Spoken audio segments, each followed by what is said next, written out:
Oi, gente, a paz do Senhor. Faz um tempo que eu andei meio dispersa, né, sem trazer uma palavra. E hoje eu vou trazer uma experiência que eu tive, né, devidos a alguns erros qual cometi, uma parte do meu testemunho, né.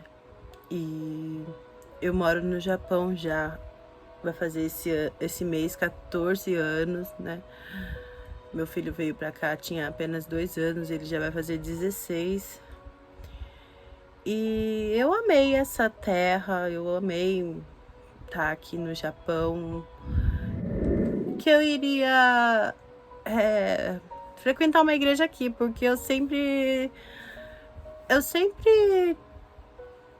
tive, né, oportunidades de estar conhecendo a palavra, o evangelho, né.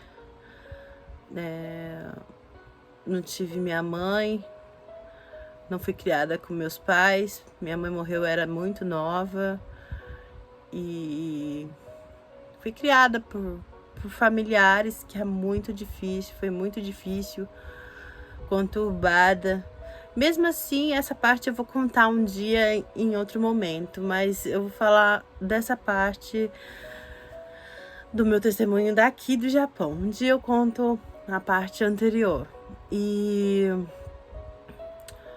eu voltei para a igreja em 2012, aqui no Japão.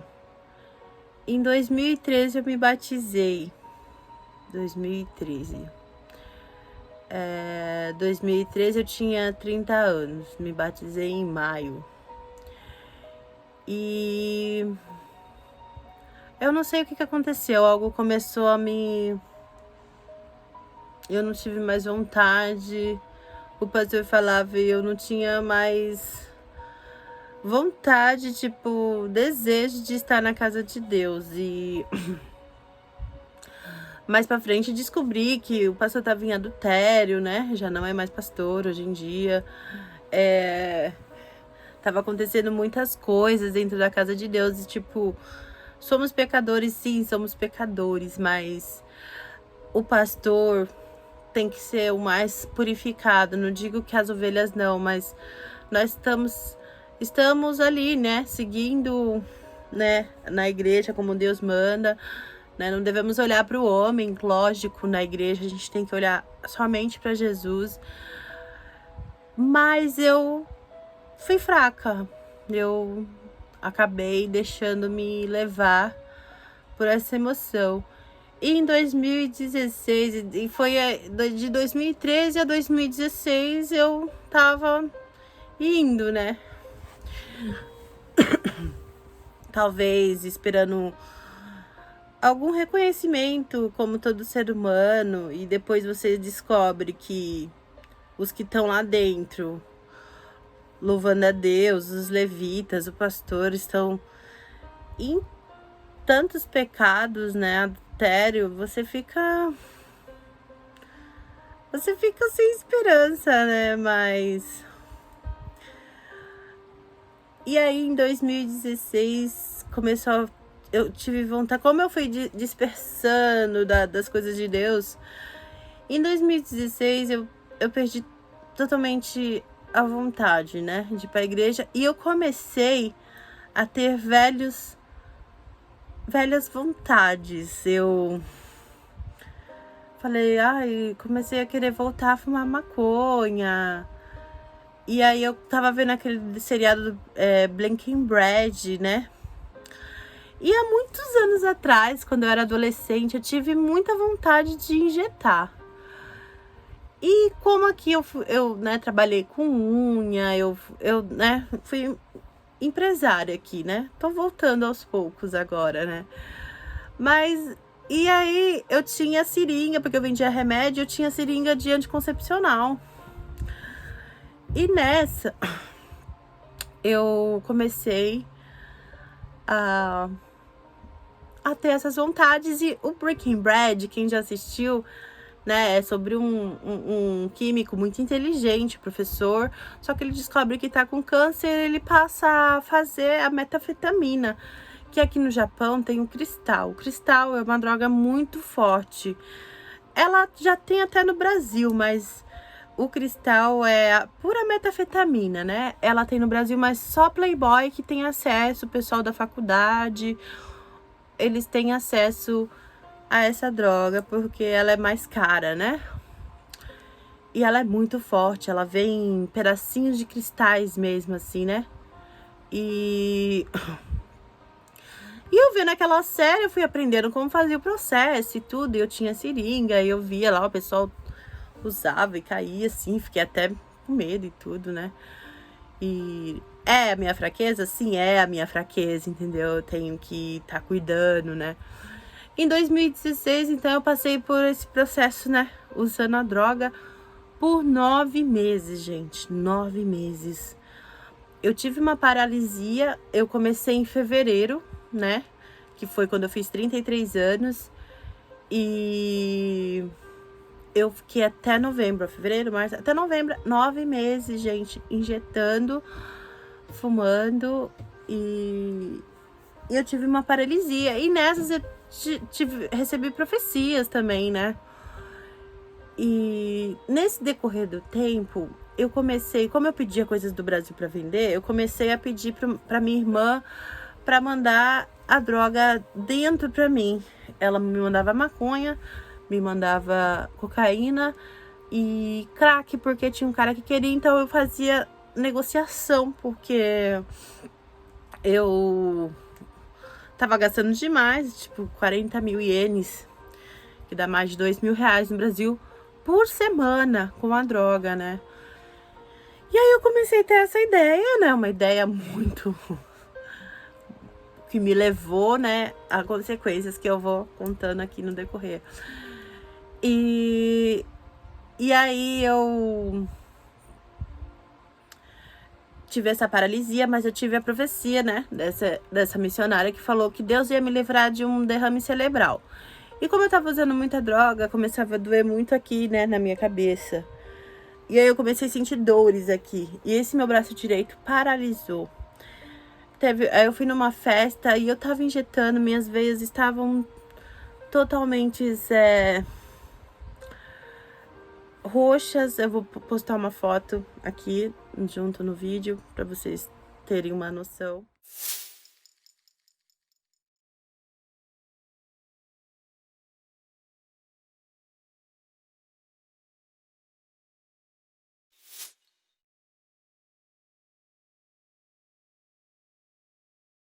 Então essa foto, se vocês observarem bem, minha veia tá totalmente, né? Agora ela tá super bem, graças a Deus. Tem umas cicatrizes, né? Aqui os furinhos. Eu também já tava aqui. Aqui. E aqui também. Ó. E essa. E desse braço também. Né? Dá pra ver os furinhos aqui, né? A cicatriz, graças a Deus. Recuperada. Tive algumas recaídas depois disso. Foram 9 meses. Então eu com essa paralisia tive muita dor e eu orava a Deus. Eu nunca deixei de orar a Deus, pedir misericórdia, mas eu não conseguia parar. E eu estudei tudo sobre o negócio. Eu sabia que injetar eu iria viciar muito mais rápido. Mas e quando eu fiz tudo isso, mesmo drogada, mesmo louca, eu sempre tava orando. Deus me deu algumas visões, sabe? Eu tive a visão da minha avó que ia falecer e Deus tava tirando dela um grande peso, sabe? Eu avisei a família, não sei se me deram ouvidos, mas 6 meses depois minha avó faleceu. E como durante esses 9 meses eu tava usando, tive essa paralisia, fui ao médico depois de um tempo, porque eu fiquei com medo de eles, né, chamarem a polícia.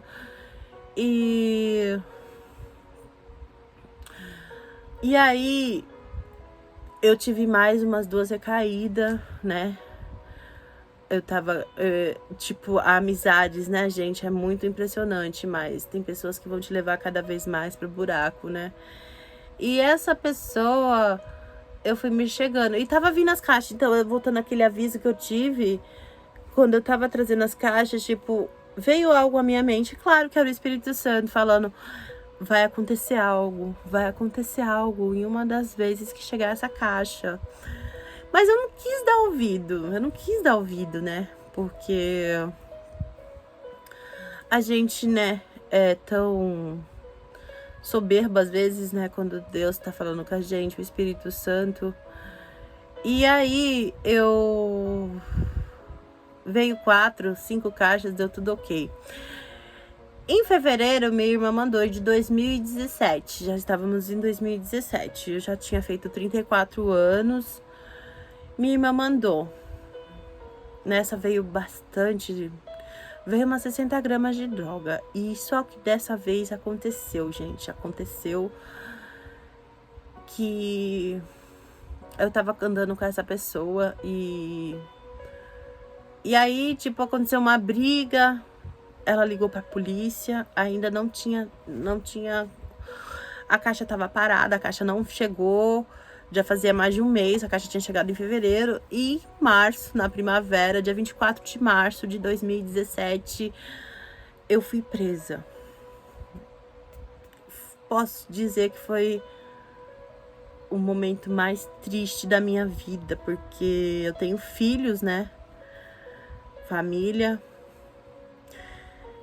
E assim que eu fui presa, foi por causa daí eles fizeram o exame, eu tinha usado um dia antes, né? Dia 22 de março eu tinha usado. E saiu no exame, eles falaram que eu ia ser presa se saísse positivo, e saiu positivo. Então eu fui pra Xirabê, que Xirabê é a investigação, né? Então eu não chega a ser pro presídio, então a gente fica em Xirabê, que aí vem todas aquelas investigações e você passa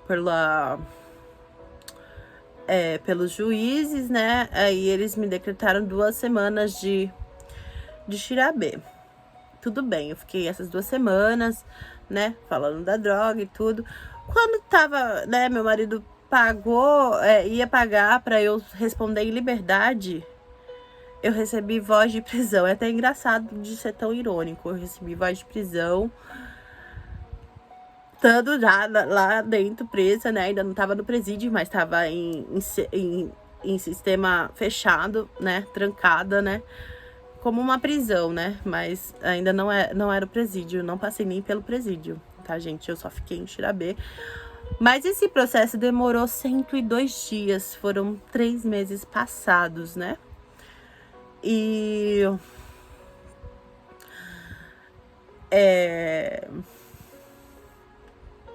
recebi voz de prisão e a caixa tinha chegado, tinha 60 gramas de droga.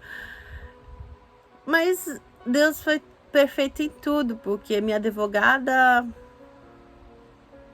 foi uma das melhores, né? Públicas ainda, né? E eu me apeguei muito a Deus. E no começo eu não conseguia entrar nenhum livro pra mim. Não entrava a Bíblia, porque minhas Bíblias geralmente são todas marcadas assim.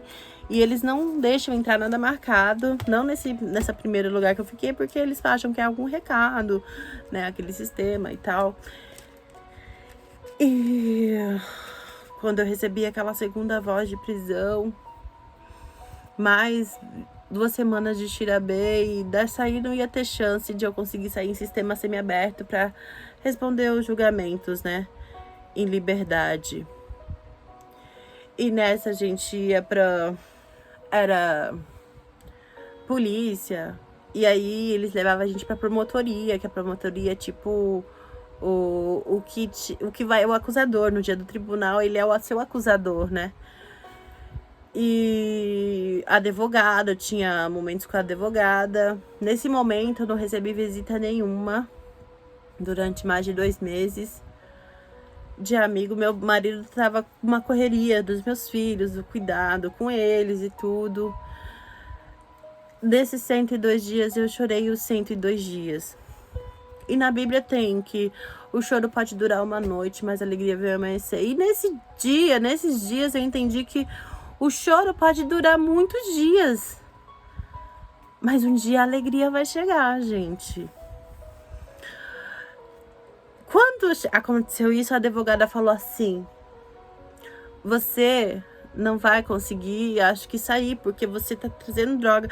E a reportagem, eu vou pôr para quem quiser dar uma olhada, eu vou pôr o link da reportagem, tudo no vídeo. A reportagem dizia que eu trouxe a droga com o intuito de ganhar dinheiro. Só que não era para ganhar dinheiro, eu fazia troca e eu dava. As maconhas que vinham, eu dava para meus amigos, que depois, gente, depois que a gente vê que, né, como as pessoas, elas não estão nem aí pra você, elas às vezes estão do seu lado por causa daquilo que você tem pra oferecer, principalmente vícios, né? E eu dava pra essas pessoas nunca me mandaram nenhuma carta, sabe? E ainda falou assim que tava com cheiro de perfume o negócio, porque vinha dentro do creme. E aí, quando a advogada falou que eu não tinha a chance de sair, eu entrei em jejum. Eu entrei em desespero primeiro, né? Entrei em desespero, eu queria morrer, eu nunca fui presa, né? Porém, o jejum de Esther, né? Quem conhece um pouco da Bíblia vai saber do que eu estou falando. Esther, né? Quando o seu povo foi declarado para morrer, todo o seu povo entrou em jejum por 3 dias e 3 noites. Eu sei que nesses 102 dias, gente, eu fiz 4 jejuns de Esther. No primeiro jejum, quando a advogada voltou a me visitar, uma semana depois, eu já tinha feito o jejum. E as circunstâncias mudaram. Mudou muita coisa. Ela começou a falar que haveria uma possibilidade de eu sair em liberdade, né? Depois do julgamento. E eu falei, gente, Deus já tá agindo, Deus já tá agindo, Deus já tá agindo, né? E era muita tirabê, gente, era muita investigação. E como foi, né, um negócio de alfandegaria dos Correios e tal, que passou a droga, né? Aí até os caras da alfandegaria foram conversar comigo. A japonesa me elogiou bastante. Tinha um tradutor, porque eu falo um pouco japonês, mas para essas coisas é muito complexas, né? Então tinha tradutor, né, para mim. E ela me elogiou, falou que eu era muito inteligente, porque todo o dinheiro que eu mandei pra minha irmã era tudo certinho, né? As mercadorias, tudo calculadinho. Então ela achou que eu era muito inteligente, porque tava tudo bem. Ela falou assim, você é inteligente, eu acho que você deveria fazer algum curso, algo pro bem, não ser um furiô, né? Porque aqui no Japão fala uma pessoa que não é boazinha, assim, não segue os padrões corretos, é furiô. E tem gente que se honra disso, né, de ser furiô. Em nenhum momento, não tenho honra alguma sobre isso.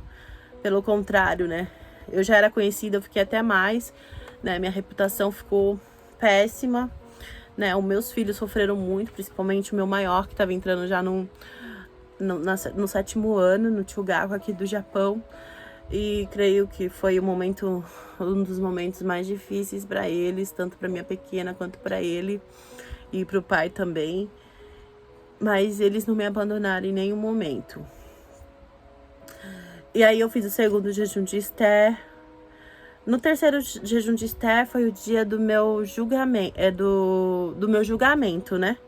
É o dia que eu entrei perante o juiz, né? E eu tava já, esse dia, 16 de junho de 2017, eu entrei no tribunal em jejum já há 3 dias.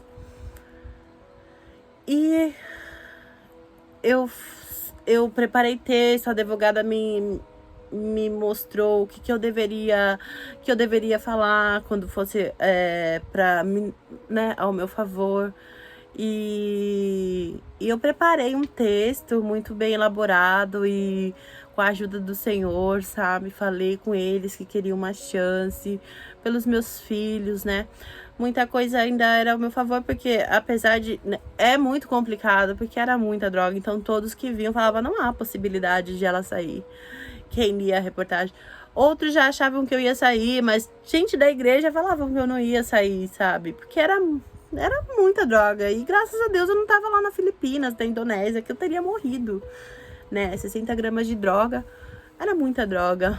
E ali veio o promotor com as drogas tudo enroladas assim, em saquinhos como um livro. Perguntava se a droga era minha, claro, né? Que a droga era minha, né? Eu não neguei, não tinha nem como, né? E eu passei por aquele tribunal e ainda fiquei mais uns dias até o dia da minha sentença. E no dia da minha sentença, era dia 3/7/2017, eu jejuei esses 3 dias. E eu me lembro que eu falava assim, meu Deus, eu preciso de vitória, Senhor. Eu sei que eu tô errada. E eu já tinha passado pelo Shirabê, que aqui era, né, com a polícia, a investigação. E eu já tive acesso à minha Bíblia, né? E alguns livros, né? Eu já tava com a palavra do Senhor, né? E veio assim, a palavra do Senhor em vários pontos falou comigo, mas esse aqui especificamente, Isaías 45, que diz: assim diz o Senhor ao seu ungido. Eu trocava até Ciro por meu nome, Aline, né? A quem tomo pela sua mão direita para abater as nações diante de sua face. Eu soltarei os lobos dos reis para abrir diante dele as portas, e as portas não se fecharão. Eu irei diante de ti, endireitarei os teus caminhos tortos, e quebrarei as portas de bronze, e despedaçarei os ferrolhos de ferro, e te darei os tesouros das escuridades e as riquezas encobertas, para que possas saber que eu sou o Senhor, o Deus de Israel, e que te chamo pelo teu nome, por amor ao teu servo Jacó de Israel, o meu eleito. Eu a ti te chamarei pelo teu nome, pus teu sobrenome, ainda que não me conhecesses. Eu sou o Senhor, e não há outro fora de mim. Não há Deus. Eu te cingirei, ainda que tu não me conheças. Para que saiba desde o nascimento do sol e desde o poente que fora de mim não há outro. Assim diz o Senhor, o Santo de Israel, aquele que te formou. Eu fiz a terra e criei nela o homem. Eu fiz as minhas mãos estender os céus, e todos os seus exércitos deis as minhas ordens. Eu o despertei em justiça, e todos os seus caminhos eu endireitarei. Edificará a minha cidade, e soltará os meus cativos, não por preço e nem por presentes, diz o Senhor dos Exércitos. E eu lendo, né, continuamente, o livro de Isaías é um livro extremamente profético, tem gente que não consegue compreender, e é só o Espírito Santo mesmo, mas claramente falava comigo, né? Devera Deus está em ti, nenhum outro Deus há mais. Verdadeiramente, tu és o Deus que te ocultas, o Deus de Israel, o Salvador. Mas Israel é salvo pelo Senhor, com uma eterna salvação, pela que não sereis envergonhado e nem confundidos em todas as eternidades. Eu sou o Senhor e não há outro. Não disse descendência de Jacó, buscai-me em vão, e sou o Senhor que falo a justiça e anuncio coisas retas. Porventura não sou eu, o Senhor, quem há outro senão eu, Deus justo, Salvador, Não há fora de mim. Olhai para mim e sereis salvos, porque eu sou Deus e não há outro. Por mim mesmo tenho jurado, saiu da minha boca a palavra de justiça e não tornará atrás. Que diante de mim se dobrará todo o joelho e por mim jurará toda a língua. Mas no Senhor será justificado e se glorificará toda a descendência de Israel. Né, eu li mais os grifados, tá, gente? Quem quiser pode ler o Isaías 45 completo, para ter mais uma noção, mas e aqui tá muito claro de que Deus ia me ajudar, né? E aí eu fui nesse dia, eu falei, Senhor, e era muita fome, né? Liberta nesse dia, 3/7/2017, eu fui liberta. E aquela Coca-Cola que eu desejei tomar depois desses 3 dias, eu tomei, fui num restaurante, no dele. Nesse dia foi uma amiga minha com meu marido, a gente foi pro restaurante. E eu tava muito feliz porque foi o dia que Deus me libertou com braços fortes, né? Quando muitos falaram que eu ia estar lá, foi como um susto, né, para muitos, né? Eu recebi muitas ligações, né, de gente que tiveram intercedendo por mim. Não deu para ir, mas eu sei que tiveram muita gente intercedendo por mim, né? Pastores, missionárias e pastoras me ligaram, né? E tem muita coisa, assim, muita coisa, né? Eu tô contando, assim, meio que resumidamente, né? E por eu ter sido réu primária, meu marido tá me apoiando, meu filho mandou uma carta, o juiz leu a carta, tudo isso contou com pontos positivos, né? A minha advogada tinha pedido uma carta também do pastor, né, da minha igreja, aí a gente pediu, não deu pro pastor mandar, foi o que deixou meu marido muito furioso, que ele não queria mais nem que eu ficasse nessa igreja. E aí tava difícil, eu não sabia onde congregar, né? E eu com algumas amizades que acabavam por eu, né, me induzia, porque, né, beber, a fumar, né, e a gente acaba fazendo o que não agrada ao Senhor, desejos ruins, né, desejos que não são bons. Fui até algumas vezes na igreja mas meses depois eu fui detida na imigração, gente. Eu fiquei mais 48 dias na imigração. E aí eu já tava muito mais tranquila. A imigração foi muito mais legal, muito mais agradável do que a prisão, né? Porque na prisão, nesses 102 dias, eu não tomei nem 30 banhos, gente, pra vocês terem uma ideia. É bem rígido, né? E já na imigração tem um chuveiro maravilhoso, assim, que cai uma ducha impressionante, né? Conheci muita gente legal lá dentro. Fiz muitos amigos de várias raças, indonesianos, indianos, peruanos, boliviana, brasileira também, né, filipinos. Alguns eu mantenho contatos, alguns... Eu sei que daquela turma, gente, ninguém saiu. Ninguém na minha turma saiu. E quando a gente vai pra imigração é porque infringiu alguma lei, né? Mas alguma daquelas mulheres não tinha nem infringido do tamanho da lei do que eu tinha infringido, porque realmente eu infringi a lei. Umas era porque não conseguiu visto, porque casou de novo. E eu já tinha passado por esse processo, porque eu tive um divórcio, então eu já tinha passado por esse processo de imigração, mas não tinha sido presa lá, né? Detida lá dentro. E lá eu fiz, né, com muitas amigas especiais, algumas, né, tenho contato, como eu falei, e fiquei lá 48 dias. Se eu não tivesse ficado lá dentro, o que aconteceria? O processo de visto ia demorar mais, eu não poderia arrumar nenhum trabalho. Então, nesse tempo, eles tinham 60 dias para me dar o meu visto. Ou negar, né? Ou eu saía, ou eu ia pro Brasil. Então eu tava muito tranquila contra tudo isso, né, gente? Porque é diferente. E lá eu recebi bastante visita dos meus filhos, do meu marido, só da minha família, né? Só a minha família, gente, foi me ver. E tava tranquila, fazia origami, a gente fazíamos até cutinhos lá dentro, né?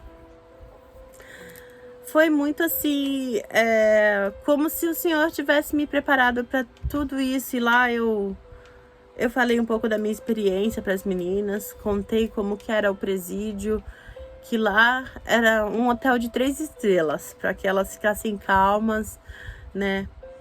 Que em algum momento elas iam sair, que era totalmente diferente. Então, eu fui preparada para ir para aquele lugar por esse momento, sabe? Quando você vive sua vida e fala, meu Deus, eu tinha que viver tudo isso. Eu tinha que passar por tudo isso. Porque Deus conhece os nossos caminhos, né? Ele conhece as nossas veredas, né? E eu tinha que ter passado por aquilo. E sabe, gente, eu vejo que com tudo isso, né? Eu ainda percorri muitos caminhos errados, sabe? E agora, em 2020, nessa época de pandemia, foi que eu tive um retorno com o Senhor. E tô 3 meses firme na igreja com Deus. Não é por causa de ninguém, mas é por Jesus e pela minha família, que tava quase sendo destruída. Eu tava destruindo a minha família de novo. Com umas companhias, com desejos errados no coração. Eu tava perdendo a minha família. E bem na época da pandemia eu voltei pra igreja, sabe? Onde muitos deixaram de ir, eu voltei. Aqui, como não fechou as igrejas do Japão, foi só mais restrito as horas, o tempo do culto e o uso de máscara, tudo certinho. E eu voltei bem nessa época, na época que todo mundo, né, meio que aproveitou até que pra dispersar, pra deixar de ir, tava querendo um pretexto para não ir, eu voltei. E Deus tem feito muitas coisas na minha vida. Deus restituiu a minha família, né? Minha filha ia embora com o pai dela. Sabe, muitas coisas deu errado por causa do meu erro, né? Que eu tenho vergonha de falar, gente, mas sabe, tem coisas que levam a gente a decadência total. E se não é Deus por nós, não tem como. Tudo decai, né? E eu ouvi falar, né, numa das pregações, tipo, quando Deus chamou Noé, ele que era um homem íntegro e puro, Deus chamou Noé, mas Deus tem um amor tão grande pela família que juntos de Noé foram sua esposa, seus filhos e suas noras. Então o prazer do Senhor é abençoar as famílias. A aliança de Abraão, né? Que ele seria pai de nações. E Deus abençoa as famílias de uma forma esplêndida, assim. Eu vejo o agir de Deus tão grande, sabe? Tão grande. E esse foi só uma parte do meu testemunho, gente, aqui no Japão. Eu vou deixar o link para quem quiser estar vendo como que saiu na reportagem. Mas essa é a minha versão do que aconteceu na íntegra, tá? E eu espero que com esse testemunho eu possa estar abençoando a vida de muitas pessoas, tá? Não é para mim vangloriar, mas sim para honrar o nome do Senhor, né? E é com muita alegria que eu venho expor um pouco do meu testemunho, né? Que Deus abençoe grandemente a vida de vocês. Que as bênçãos do Senhor sejam na vida de vocês. Procure, sabe, gente, buscar a Deus. Vai à igreja, procure um lugar, um corpo, porque a gente é corpo de Cristo, sabe? E juntos somos mais fortes. E olhe só para o Senhor, porque só Ele tem a vitória para cada um de nós. E que Deus abençoe grandemente a todos. Um grande abraço e a paz do Senhor para todos.